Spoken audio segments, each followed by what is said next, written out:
성경 말씀은 시편 142편 1절부터 7절 말씀입니다. 시편 142편 1절부터 7절까지 말씀을 교독하겠습니다. 내가 소리내어 여호와께 부르짖으며 소리내어 여호와께 간구하는도다. 내가 내 원통함을 그의 앞에 토로하며 내 우환을 그의 앞에 진술하는도다. 내 영이 내 속에서 상할 때에도 주께서 내 길을 아셨나이다. 내가 가는 길에 그들이 나를 잡으려고 올무를 숨겼나이다. 오른쪽을 살펴보소서. 나를 아는 이도 없고 나의 피난처도 없고 내 영혼을 돌보는 이도 없나이다. 여호와여, 내가 주께 부르짖어 말하기를 주는 나의 피난처시요 살아있는 사람들의 땅에서 나의 분깃이시라 하였나이다. 나의 부르짖음을 들으소서. 나는 심히 비천하니이다. 나를 핍박하는 자들에게서 나를 건지소서. 그들은 나보다 강하니이다. 함께 읽겠습니다. 내 영혼을 옥에서 이끌어내사 주의 이름을 감사하게 하소서. 주께서 나에게 갚아 주시리니 의인들이 나를 들으리이다. 아멘. 담임 목사님께서 말씀 증거해 주시겠습니다. 여러분들은 동굴 하면 어떤 이미지가 떠오르십니까? 아마 동굴 하면 제주도에 있는 만장굴인가요? 제주도의 만장굴, 또 강원도의 환선굴, 아마 관광하는 곳, 또 구경하고 둘러볼 수 있는 신기한 장소로 동굴을 떠오르실 수가 있습니다. 또 어떤 분들은 동굴 생각하면 야, 이 굴에 금맥이 있을까? 이게 금광인가? 돈이 될까? 어떤 분들은 똑같은 굴을 보면서 그걸 돈으로 생각하시는 분들도 있을 겁니다. 근데 오늘 본문에 보니까 이 동굴을 교훈으로 본 사람이 있는데 바로 다윗이라는 사람이 이 동굴을 교훈으로 보고 있습니다. 자, 오늘 성경 시편 142편 위에 짧은 부제가 늘 담겨 있죠. 142편 위에 보니까 다윗이 굴에 있을 때 지은 맞스길 곧 기도. 자, 이 맞스길이 뭐냐면 교훈이라고 얘기를 하고 있습니다. 그러니까 다윗은 관광하기 위해서 굴에 들어간 것도 아니고 또 그는 금맥을 찾으려고 굴에 들어간 것도 아닙니다. 그는 굴에서 교훈을 발견합니다. 그는 깨닫게 되고 사려 깊은 사람이 되고 또 통찰력을 가지고 또 그는 이 교훈을 통해서 기도의 노래를 만들고 있습니다. 그런데 이 다윗이 굴로부터 이 동굴에서 받은 이 교훈은 독서하면서 산책하면서 받은 것이 아닙니다. 너무나도 기가 막히고 힘들고 비참한 중에 너무나도 마음이 어려운 중에 그가 교훈을 지금 받고 있는 것입니다. 자, 그는 어떤 어려움 속에 있을까요? 오늘 본문 1절, 2절을 보겠습니다. 내가 소리내어 여호와께 부르짖으며 소리내어 여호와께 간구하는도다. 내가 내 원통함을 그의 앞에 토로하며 내 우환을 그의 앞에 진술하는도다. 다윗은 지금 부르짖고 소리내서 기도하고 있습니다. 여러분들 언제 소리 지르십니까? 애들이 방 안 치울 때, 공부 안 할 때, 빨리 좀 씻으라 그러는데 민기적거릴 때, 우리는 보통 화가 나면 소리를 지릅니다. 그러나 다윗은 지금 너무나도 힘들고 어렵고 무서운 중에 하나님 말고는 찾을 길이 없고 연락할 곳이 없기 때문에 그는 지금 하나님께 굴에서 부르짖고 있습니다. 어떤 상황일까요? 2절, 내가 내 원통함을 그의 앞에 토로하며. 이 원통하다는 것은 뭐냐면 논쟁 그리고 진술이라는 뜻이 있습니다. 마치 법정에서 내가 너무 억울한데, 내가 피해자인데 지금 나를 가해자로 모는 그 상황 속에서 너무 억울합니다. 속상합니다. 논쟁하고 싶은데 사람들이 말을 안 들어줍니다. 그러니까 이 억울함을 누구에게 호소하고 있습니까? 이 원통함을 지금 하나님께 부르짖고 있습니다. 2절 끝에 내 우환을 그의 앞에 진술하는도다. 우환이 뭐냐면 위에서 꽉 누르는 거, 압착, 압박. 완전히 나를 짓밟고 내가 짓밟힌 이 상황 속에서 벗어나고 싶은데 목을 뺄 수 없고 몸을 가눌 수 없고 완전히 악한 사람들이 본인을 짓밟고 있을 때 부르짖는 그 상황을 우환이라고 지금 표현하고 있습니다. 그는 지금 피해자인데 가해자로 몰렸습니다. 그뿐만 아니라 그는 억울함을 토로하고 있는데 사람들은 그의 얼굴을, 몸을 그냥 짓밟고 있는 그 압박을 받으면서 그는 동굴에서 이 비참한 상황 속에서 그는 점점점 교훈의 자리로 나아가고 있는 것입니다. 여러분들 어떻습니까? 여러분들도 살다 보면 속상하고 힘들고 어려울 때 있죠. 그리고 다윗은 지금 힘들고 어려울 뿐만 아니라 그는 홀로 외롭게 힘겹게 그는 이 시간들을 보내고 있습니다. 자, 3절을 보겠습니다. 내 영이 내 속에서 상할 때에도 주께서 내 길을 아셨나이다. 내가 가는 길에 그들이 나를 잡으려고 올무를 숨겼나이다. 지금 다윗을 도와주는 사람은 하나도 없고 주변 사람들은 다윗을 죽이려고 올가민을 놓고 덫을 놓고 다윗이 빠지기만을 지금 기다리고 있는 상황입니다. 그 누구에게도 손 내밀 수 없고 외롭고 힘들게 그는 지금 도망치고 있는 상황 가운데 있습니다.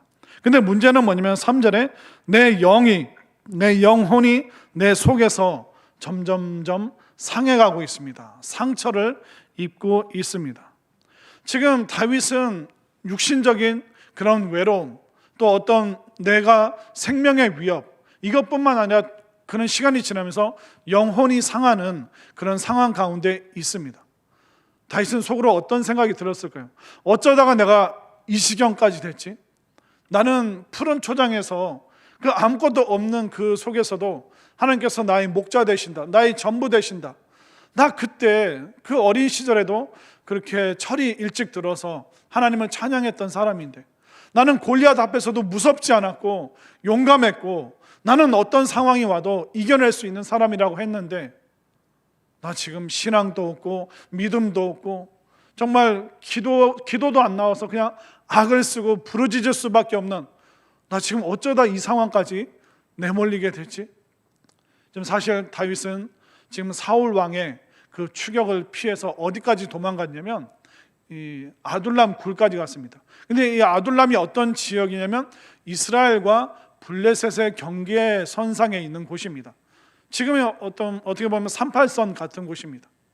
그러니까 이스라엘 사람들을 피해서 블레셋까지는 안 쫓아오겠지 하고 그는 목숨의 위협을 당할 수 있는 그 적군 그 경계선까지 도망칠 수밖에 없었습니다. 이쪽에서는 사울이 죽이려고 하고 블레셋 군대에 또 발각이 되면 또 본인들의 장수였던 골리앗을 죽였기 때문에 다윗을 가만히 내버려 두질 않습니다. 지금 오도 가도 못하는 이 동굴 속에서 다윗은 어떤 느낌을 받습니까? 어쩌다 상황이 이렇게 됐지? 나는 믿음으로 살아왔고 자라왔고 또 믿음으로 골리앗까지도 이겼는데 왜 나는 지금 이 상황에 내몰리게 된 걸까? 왜 상황이 이렇게까지 되었지? 지금 우리가 어떻습니까? 다윗이랑 우리는 똑같은 상황 가운데 있습니다. 코로나, 이게 사실 정확하게 지금으로부터 1년 전에 생긴 일이었습니다. 우리가 설 명절 전에 1월 달에 무슨 얘기했냐면 공항 가면 안 돼요, 목사님. 공항 가지 말래요. 그게 왜 그러냐면 중국에서 사람들이 들어오는데 걸린 사람들이 많기 때문에 그 사람들이 공항으로 들어오기 때문에 공항 가지 마세요. 그러다가 저희들이 설 명절 이거 어떻게 되는 거지? 금방 끝나겠지 하는데 이게 2월, 3월 되면서 이게 팍 순식간에 그러면서 이제 4월 달에 또 신천지 문제가 터지게 되면서 이게 걷잡을 수 없도록 전 세계로 퍼져가게 됐고 이게 딱 정확하게 지금 1년 정도가 지난 시점입니다. 어쩌다 지금 상황이 이렇게 됐습니까?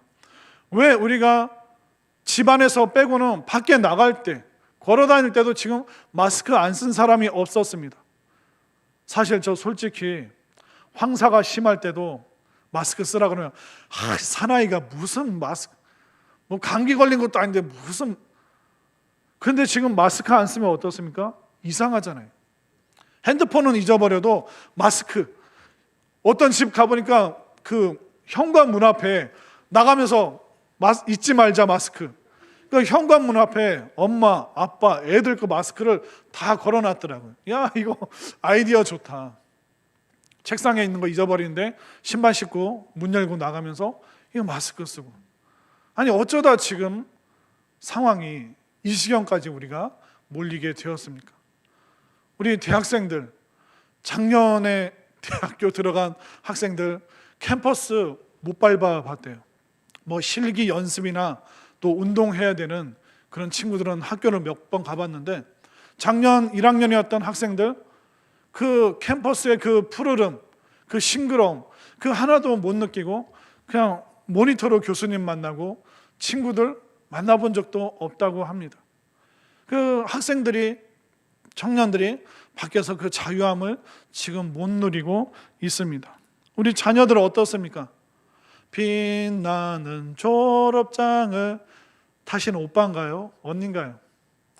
아니 졸업장을 지금 후배들이 주고 막 잘 있거라 막 서로 울고 웃으면서 그런 꽃다발도 받고 졸업장도 받고 학교에서 이제 마지막 선생님과 사진 찍고 학교 풍경으로 사진 찍고 할아버지 할머니가 와서 아이고 수고했다 애썼다. 졸업식 끝나면 짜장면 먹고 탕수육 먹고 또 옛날에 잘 살던 친구들은 막 뭐죠 돈가스 먹으러 간다고 막 으스대고. 그러니까 졸업하는 시즌인데 지금은 그냥 황량합니다. 옆에 있는 학교도 그렇고 또 저희 아이들도 졸업 어떻게 하냐, 뭐 교실에서 교장 선생님이 모니터에 나오면 보고 그냥 마스크 쓰고 뭐 교탁 앞으로 가서 선생님께 받고 그냥 집에 온다고 하던데 어쩌다 지금 상황이 이렇게 되었습니까? 심지어 요즘에 세배도 어떻게 하는지 아세요? 사진 찍어서 삼촌 세배 받으세요. 그러면 찍어서 조카가 그걸 보내는 거예요. 그럼 삼촌은 그걸 받고 아이고 조카 이쁘다. 그래 나도 세뱃돈 보낼게. 그럼 10,000원짜리 50,000원짜리 찍어가지고 사진으로 보내는 거예요. 여러분들도 애들이 동영상으로 이제 절하면 동영상으로 여기 10,000원짜리 50,000원짜리 있다 봤지? 그래 사랑해. 어쩌다 이렇게 상황이 이렇게 됐습니까? 다윗도 너무나도 난감하고 당혹스러운 상황입니다. 우리도 어떻습니까? 대한민국 경제가 어쩌다 이렇게 됐습니까? 대한민국의 기독교가, 한국 기독교가 왜 숨겨졌던 이런 많은 문제들을 지금 노출하고 있습니까? 그러니까 갈피를 못 잡겠습니다. 이단도 뭐 신천지도 지금 또 영생교가 부천에서 또 나타나셨더라고요. 영생교도 결국 보니까 다 기독교로 치부하고 교회 다 문 닫고 교회 다니는 사람들 다 섬으로 보내서 그냥 자기들끼리 살아라 그래. 저는 그 섬이 하와이였으면 좋겠습니다. 아니 어쩌다 지금 상황이 이렇게 됐습니까? 그런데 이 상황 속에서 다윗은 교훈을 얻고 있습니다. 아무 도와줄 사람 없는 이 막막한 상황 속에서도 다윗은 살아나고 있어요. 그가 얼마나 외로운지 보세요. 4절 말씀 보세요. 오른쪽을 살펴보소서. 나를 아는 이도 없고 나의 피난처도 없고 내 영혼을 돌보는 이도 없나이다. 지금 자영업 하시는 분들 이리 봐도 저리 봐도 손님이 없고 사람이 길거리에 돌아다니지도 않고 또 교회 다니는 목회자로서 교인으로서 주변을 살펴봐도 교회에 대해서 호의적인 사람이 없습니다. 지금 다윗이 도움을 구할 곳도 없고 찾아와서 손 내밀어 주는 사람도 없습니다. 우리도 살다 보면 이런 상황들, 핸드폰에 저장된 사람은 많은데 내가 외로울 때 내가 누구한테 전화하지? 나 위급한 상황 속에서 누구한테 전화하지? 여러분들 전화할 사람 없을 때 목사님한테 전화하세요. 진짜요. 부목사님들한테 새벽에 힘들 때 전화 이게 진동으로 해놔서 잘 못 받아요. 근데 우리 부목사님들은 전화 잘 받아요. 그러니까 외롭고 힘들 때 누구한테 전화하시라고요? 아니 목사님 말고 무슨 목사님? 꼭 좀 외로우면 여러분들이 진짜 전화할 데 없을 때 목사님들한테 전화하시면 돼요. 저도 외로우면 부목사님들한테 전화해요. 뭐예요? 교회 와서 커피나 좀 마시죠. 우리 부목사님들 항상 준비되어 있습니다. 지금 다윗은 너무 외로운 거예요. 도와줄 사람이 없는 거예요. 굴에 지금 혼자 숨도 못 쉬고 어디 고개도 못 돌리고 소리 날까 봐 그는 지금 너무나도 두려운 상황 가운데 있습니다. 여러분들도 마찬가지잖아요. TV로 시간을 보내고 뭐 소일거리 해도 결국 이 인생의 허전함, 이 막막함, 이 코로나 이거 어떡하지? 우리 애들 어떡하고 우리 손주들 어떡하지? 수많은 생각들, 학교 다니는 아이들, 취업을 준비해야 되는 우리 자녀들, 또 사람을 만나야 되는데 뭐 만날 수도 없는 이런 상황들. 우리는 다윗과 같은 이 막막함과 어려움 가운데 우리는 끊임없이 지금 내몰리고 있습니다. 기가 막힌 상황, 정말 어쩌다 이렇게 상황이 되었지? 그 기가 막힌 상황을 다윗도 마주하고 있습니다. 자, 그는 어떻게 하고 있을까요? 이 기가 막힌 상황 속에서 다윗이 기막힌 기도를 드립니다. 5절 보십시오. 여호와여, 내가 주께 부르짖어 말하기를 주는 나의 뭐라고요? 피난처시요 살아있는 사람들의 땅에서 나의 분기, 나의 목, 하나님께서 나에게 베풀어 주시는 나의 유산과 같습니다. 내가 소망을 둘 수 있는 유산이요 나의 피난처요. 6절, 나의 부르짖음을 들으소서. 나는 심히 비천하니이다. 나를 핍박하는 자들에게서 나를 건지소서. 그들은 나보다 강합니다. 하나님께 부르짖습니다. 솔직히 여러분들 힘들면 기도가 됩니까? 힘들면 기도하기 싫잖아요. 속상하면 찬양 안 해버리잖아요. 교회 안 와버리고 예배 안 드려버리잖아요.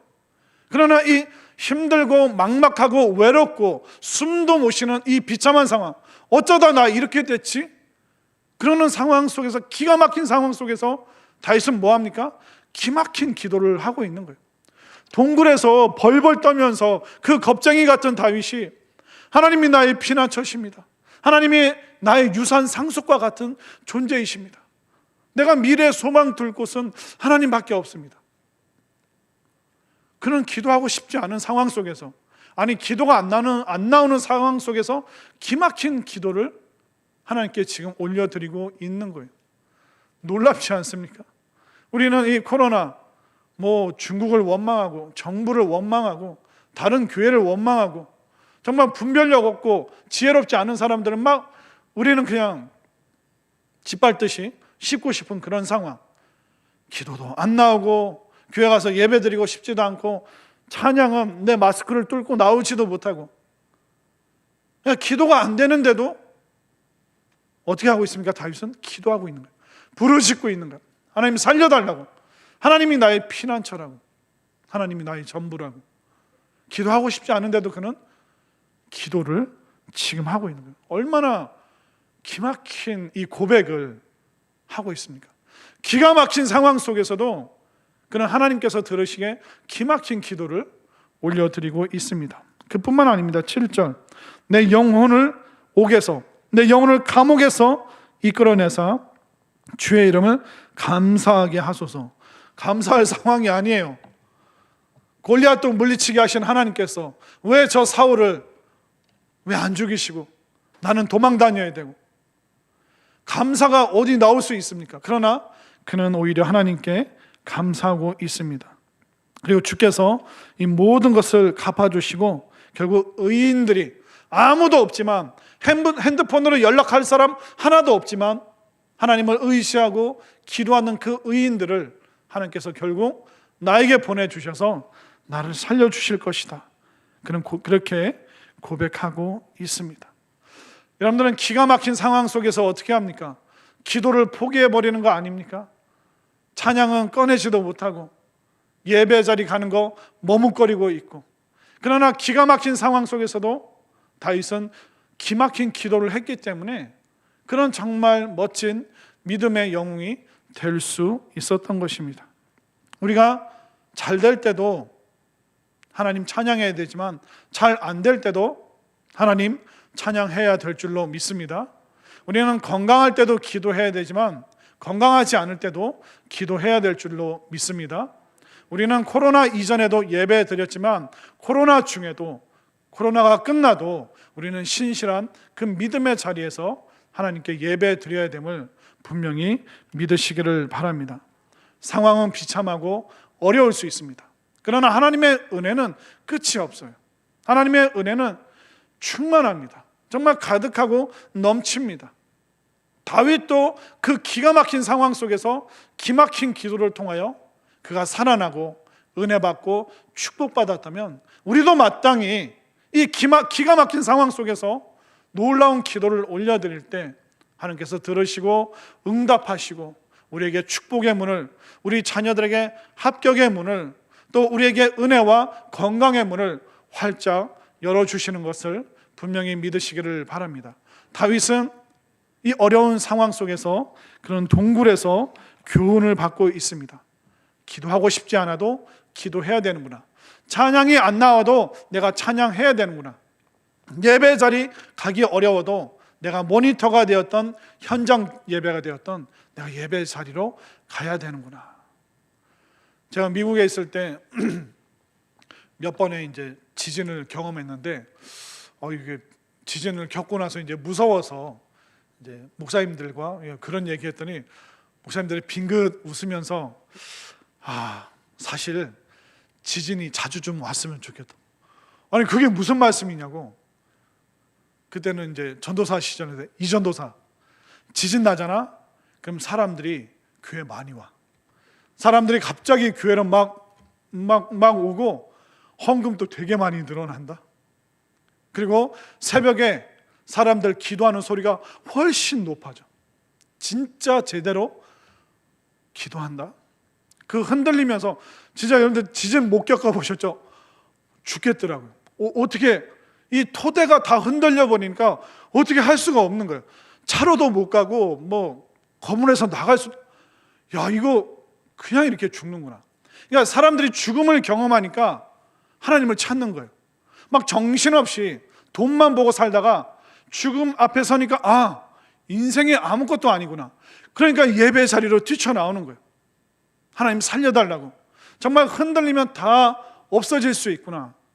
정말 내가 가지고 있는, 손에 잡고 있는 이 돈이 다 무슨 소용이냐. 그래서 엄청나게 막 갑자기 사람들이 도네이션을 하고 헌금을 하고 막 기부를 하는 일들이 막 생겨납니다. 근데 희한한 건 뭔지 아세요? 몇 달 지나면 어떻게 될까요? 다시 옛날로 돌아가는 거예요. 우리 IMF 때 얼마나 특별 기도회가 많았습니까? 직종별로 다 모여가지고요 막 죽기 살기로 기도했습니다. 하나님이 살려달라고, 우리 집 살려달라고, 우리 가게를 살려달라고, 또 우리 자녀들 살려달라고, 그렇게 엄청나게 부르짖고 기도했습니다. 그러나 IMF 끝나고 그 기도가 1년, 2년 정도 갔을까요? 결국 우리가 교훈을 발견하지 못하면, 기도하고 싶지 않은데 기도하면 사는 거예요. 찬양하고 싶지 않은데 찬양하면 다윗처럼 살아나는 거예요. 예배가 힘들지만 그래도 목숨 걸고 우리가 화면이 되었던 대면이 되었던, 우리가 안전하고 지혜롭게 내가 어떻게 해서든 악착같이 예배 드리고자 한다면 그 사람은 교훈을 받고 하나님의 은혜를 받고 승리를 맛본다는 것을 분명히 믿으시기를 바랍니다. 미국 목사님들이 자주는 아니지만 하나님께서 자꾸 지진을 좀 주셨으면 좋겠다. 그럼 사람들 영혼이 살아난다고. 다윗, 그는 결국 영혼의 문제였다는 것을 깨닫게 됐습니다. 하나님, 내 영혼을 살려달라고. 결국 내 육신의 문제가 아니라 내 영혼이 침체에 빠지고 내 마음이 자꾸 좌절과 포기로 가니까 하나님 살려달라고.